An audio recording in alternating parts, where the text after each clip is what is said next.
So in this webinar, I'm going to be sharing with you some essential support and guidance that is going to help you make really the best start in your UK career. That is my aim today. Now, here is a summary of just some general do's and don'ts, because as I said, I've read many CVs and it's just good, again, to get something quite standardized and something that employers are going to be familiar with. So do be consistent with everything you're putting into it. Same font, regular font, all dates on one side, reverse chronological order. That's really important as well. Use bullet points as well if you want to summarize information as well. They can be a really good way of summarizing. You don't need to use full sentences in a CV. Think about using invisible tables, so using a table to structure your information but then hiding the lines, and again it just allows everything to sit really neatly. Avoid underlining or italics or any strange fonts or strange sort of coloured type. You don't need that.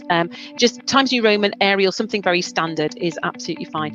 Think about using headings and sections to break things up. Organising and clustering like information is another really good thing to do, and just make sure it's easy to read. There's a flow, it follows, and it's not too long. Make sure it's concise and it's targeted. Make sure you match it to the job description and the person specification. Make sure that you can recognise the ideal candidate in your CV, and make sure it meets those essential and desirable requirements. Where you find these, more about that later. Okay, so how to secure a clinical attachment. This is the next part of the webinar that I want to talk you through. Now, what is it? For a start, if you've never heard of a clinical attachment, it's a good idea to sort of give a quick overview of what it is.